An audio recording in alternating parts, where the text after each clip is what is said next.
Our lecture today, 19th century intellectual ferment.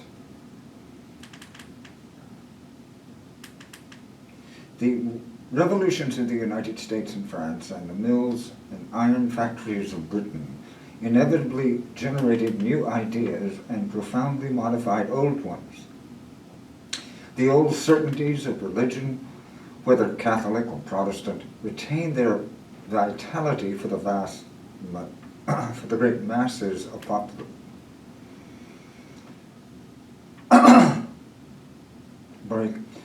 The old certainties of religion, whether Catholic or Protestant, retained their validity for the great mass of the population of Europe throughout the 1800s, but religion gradually became central to fewer lives.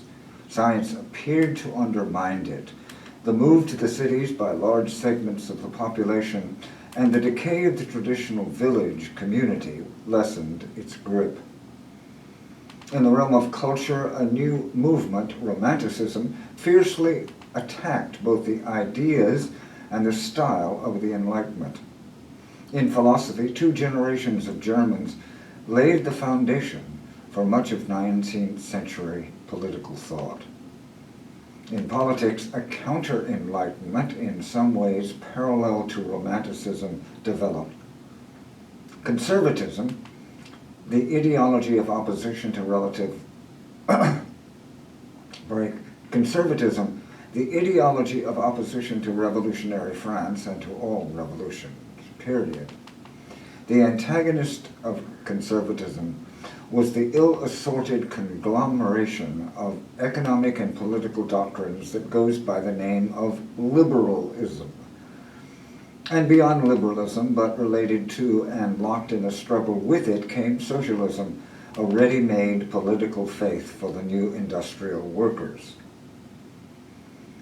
Religious skepticism became commonplace among the educated in the course of the 1700s. The novelty of the 1800s was that detachment from religion began to spread among the masses. And this was partly a consequence of politics. The American and French revolutions, unlike the English Revolution of the 1640s, had been secular upheavals, and many French revolutionaries had been overtly anti-clerical. The expansion of the cities and the resulting social dislocations likewise sapped religion. And finally, the retreat from religion was in part a consequence of scientific advance that had inspired the deists and the skeptics of the Enlightenment. Break.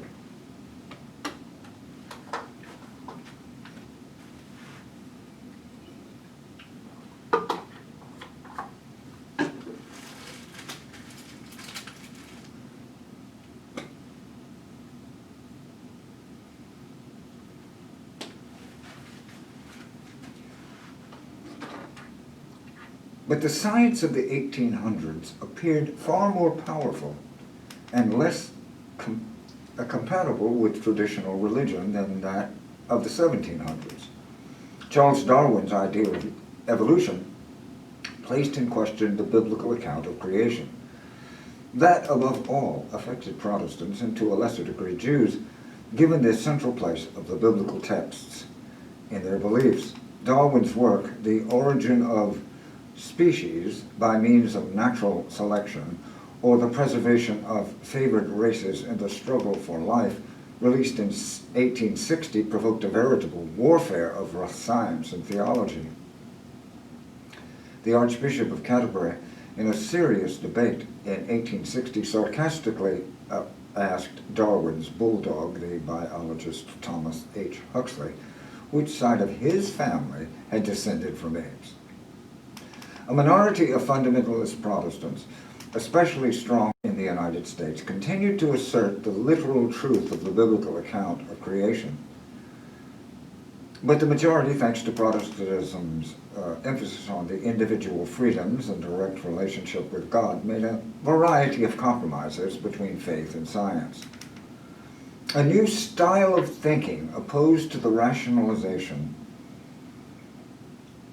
A new style of thinking opposed to the rationalism and classicism A new style of thinking, opposed to the nationalism and classicism of the Enlightenment, emerged toward the end of the 1700s. By 1800, German critics had coined the distinction between, quote, classical and romantic. The term romantic has nevertheless escaped careful definition. We know what it looks like, but it's impossible and difficult to define romanticism. Some romantics, such as the great English poet George Gordon, Lord Byron, 1788 to 1724, thought of themselves as revolutionaries. He said, "I have simplified my politics into a definition of all existing quote, I've simplified my politics into a detestation of all existing governments," unquote. The French poet, dramatist, and novelist Victor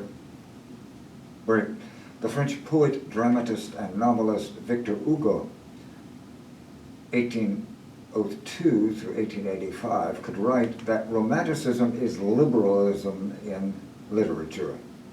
Byron's friend Percy Bysshe Shelley, 1792 to 1782, 1792 to 1822, proclaimed that poets are the unacknowledged legislators of the world. The French painter Eugène Delacroix, 1798 to 1803, in Liberty Leading the People, which he painted in 1834, displayed the quintessential romantic vision of the triumphs of revolution. The Romantics were diverse in their politics and policies and aesthetics, but they tended to share four things. First, they rejected the 18th century's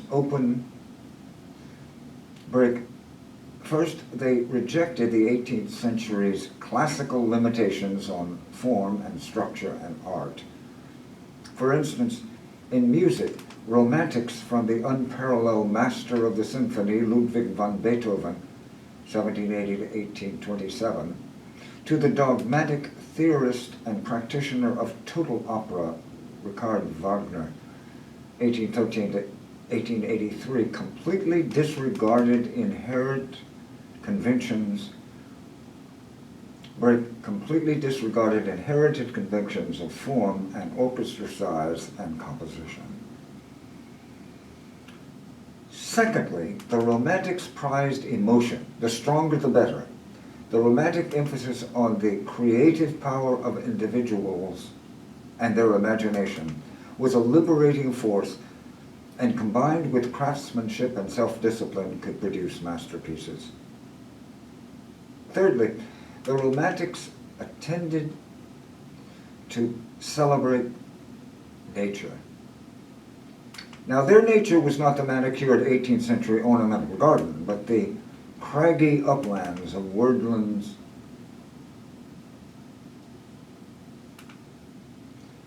Their nature was not the manicured 18th century ornamental garden, but the craggy uplands of Wordsworth's imagination. Once again, do I behold these steep and lofty cliffs that on a wild, secluded scene impress thoughts of more deep seclusion and connect the landscape with the quiet of the sky. Finally, the Romantics both celebrated and embodied the cult of the solitary, youthful, misunderstood genius. The genius defied convention and perhaps suffered persecution for political radicalism. For, like many, for sexual, or, like others, for sexual peccadillos. Like Shelley, the genius might be dead by 30. Tuberculosis was as much a romantic disease as a morbid introspection. The cult of the artist the cult of the artist as misfit was in part an extension of the Romantic emphasis on imagination, on the creative powers of the individual. The Romantic movement was relatively short, 1800 to 1850, but it broke the grip of Enlightenment formalism for good. Art was henceforth what the artist, the individual, a towering genius, decreed it to be.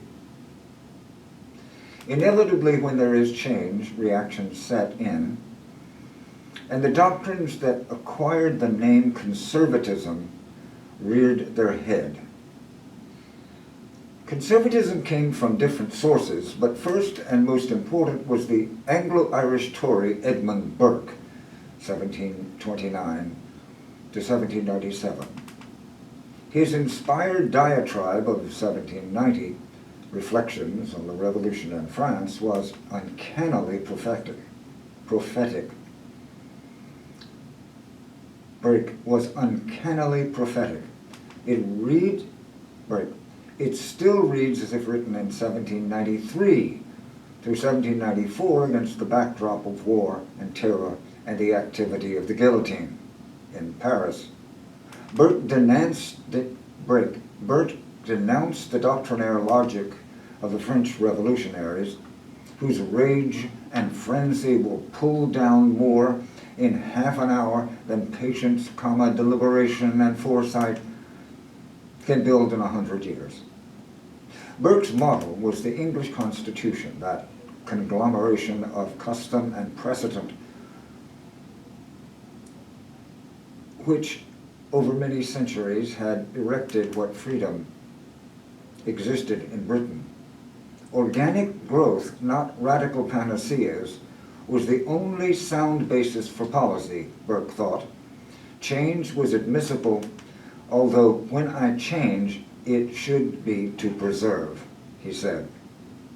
Even revolution, as in 1688 and 1776, might be permissible if it reasserted a historic tradition. But plans for change should not assume human perfectibility.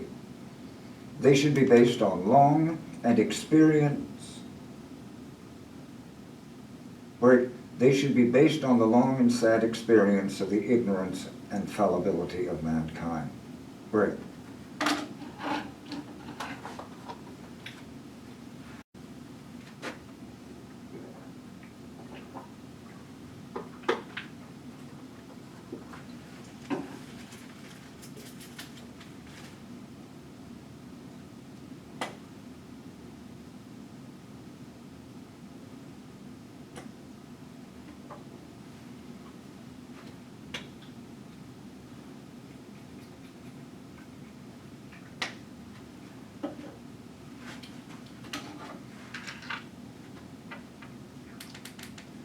Burke's commitment to individual liberty, which led him to sympathize with the complaints of the American colonists in 1776, did not survive his translation into the French and German environment. When he wrote in 1796 that, quote, "It is with an armed doctrine that we are at war," unquote, he inspired continental conservatives to create their own armed doctrines of counter-revolution. Joseph de Maistre, 1754 to 1821, the most lively of the French conservative theorists, acknowledged Burke's influence, but his doctrine had little place for freedom. Quote, "All power, all discipline are based on the executioner." In Germany, admirers of Burke invoked his name to support notions of a return to divine right monarchy and medieval Christianity. This was not conservatism, but reaction, an attempt to erase social, political, and economic development after the upheaval of the French Revolution of 1789. Conservatism, or reaction, was the faith of what became, from its place in the seating arrangements in the post-1815 French assemblies, the right, if that is the case for conservatism, liberalism was the if that was the right, liberalism was the creed of the left. Like most isms, the term is exceedingly vague. It has so broadened in the 20th and 21st centuries that it is almost now conveys a mood.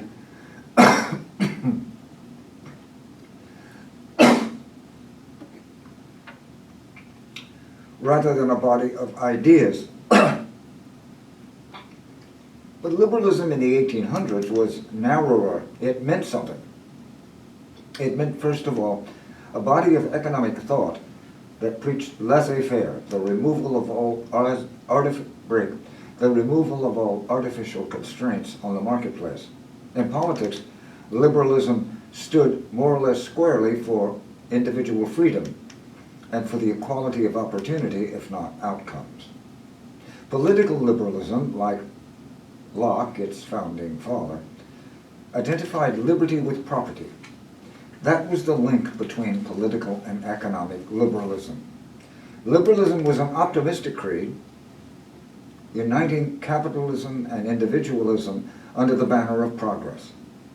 The faith of Enlightenment liberalism was the creed of the middle classes, to whom the explosive growth of industry and trade gave increasing self-confidence and, of course, increased spendable income. The classical liberal economists were numerous, but the three most conspicuous were Adam Smith, 1723 to 1790, Thomas Robert Malthus, 1766 to 1834, and David Ricardo, 1772 to 1823. They asked many of the questions that still occupy and preoccupy economics today. Smith and Ricardo, in particular, argued that the market alone could effectively allocate scarce economic resources. That the hidden hand of supply and demand by a self-operating law would maximize the increase in wealth. In his essay on the principle of population,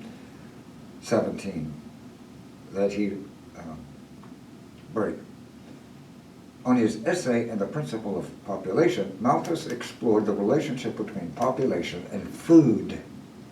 He concluded gloomily that population, when unchecked, increases in geometrical ratio. It multiplies. Subsistence, food, only increases in arithmetic ratio. It adds.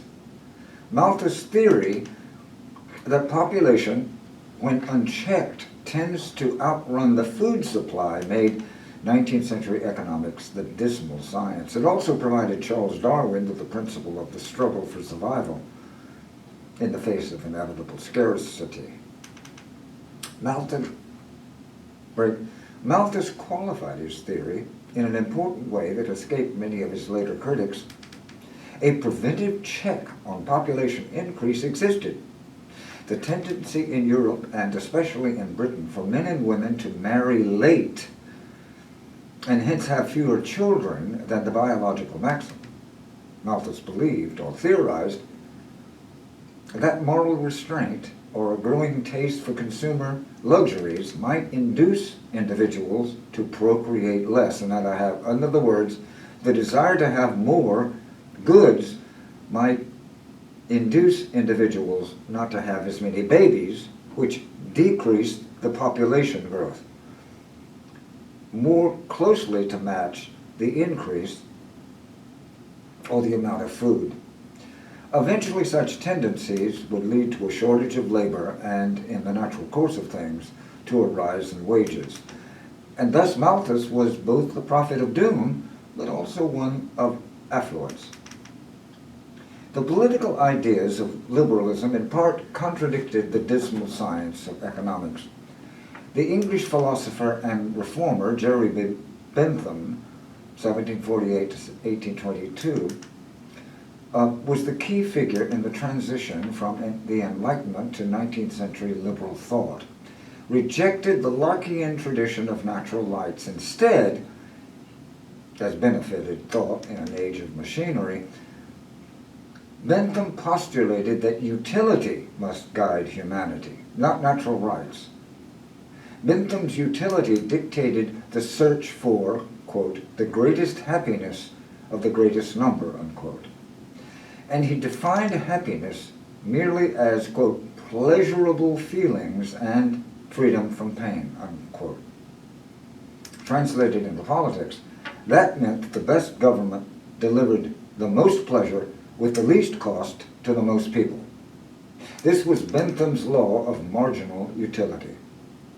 It justified democracy through usefulness of government rather than through natural rights. It also legitimized social engineering, such as government old age pensions, such as Social Security and national health insurance.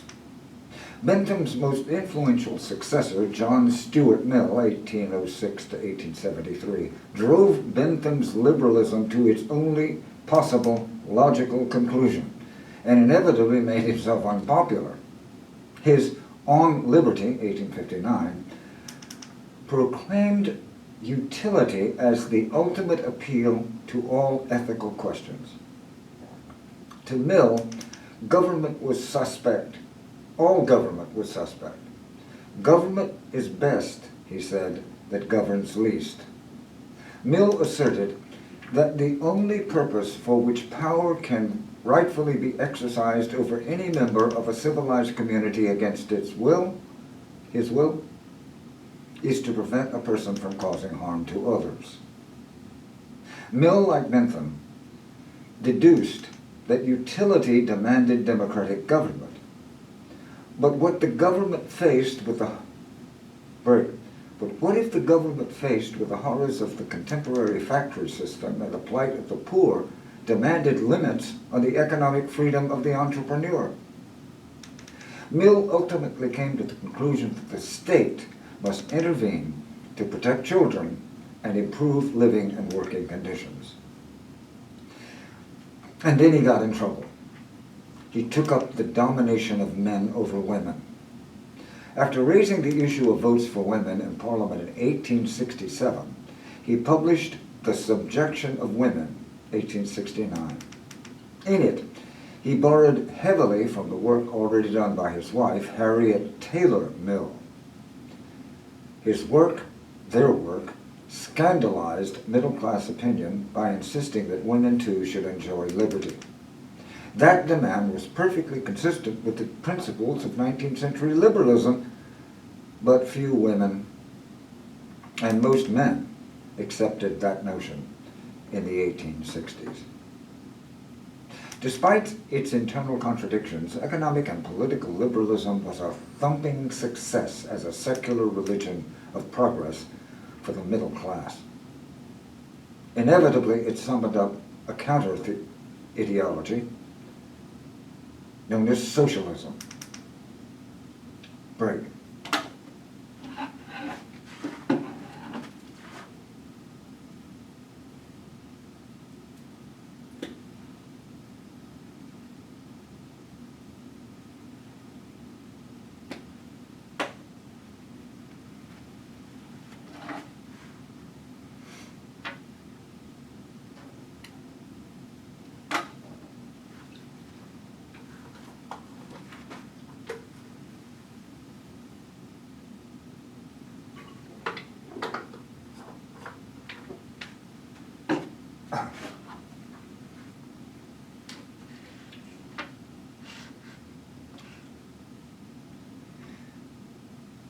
The term was almost as undefinable as liberalism, and it applies, the term was almost as indefinable as liberalism.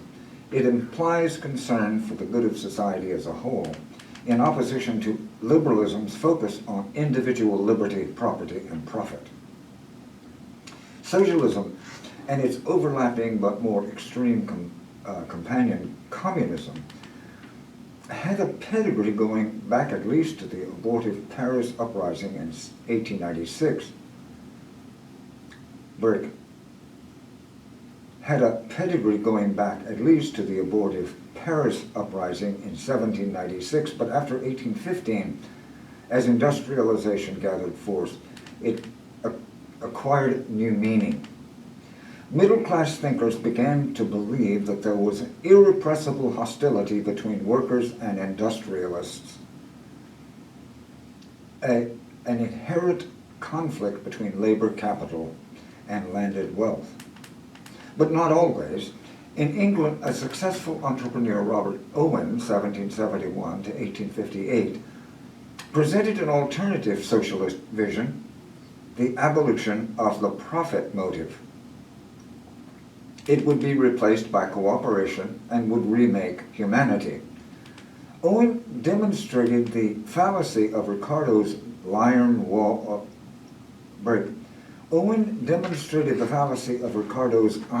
law of wages. If you recall, Ricardo insisted that since the labor supply always multiplied as population increased, wages would always remain just above the starvation level. Rising wages above that level would merely encourage people to have more children.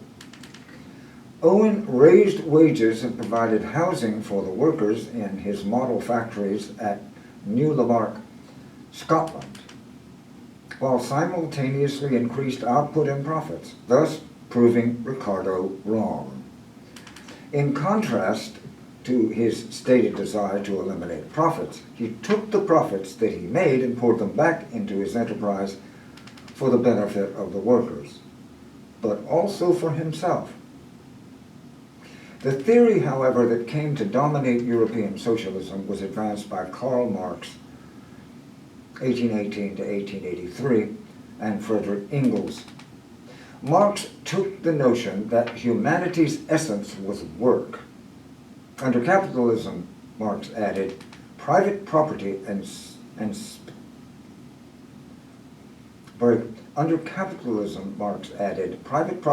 specialization of work had alienated humanity from its true nature as free producers. For Marx, history would remedy the ills of the past and the present. Work, not the world spirit, powered history. Marx described a progression from ancient slave society through feudalism to individual capitalism to communism. He said the history of all existing society is the history of the class struggle. That struggle now pitted the new working class, the proletariat of the Industrial Revolution, against the capitalist bourgeoisie. Marx confidently predicted that the struggle would end with the victory of the proletariat. And at the same time, the government of persons is replaced by the administration of things and by the conduct of the processes of production. The state is not abolished, according to Marx. It simply withers away. Marx's system was at least four things: a philosophy of history, an economic theory, an analysis of society, and a call to revolution. And he got some of it right. His philosophy founded on logical and empirical grounds, because logically no system can describe the meaning of history. Neither the whole past nor the future is knowable. Capitalist industrialization has not produced societies polarized into ever larger masses of ever more degraded proletarians dominated by ever smaller groups of even richer capitalists. Capitalism has not collapsed.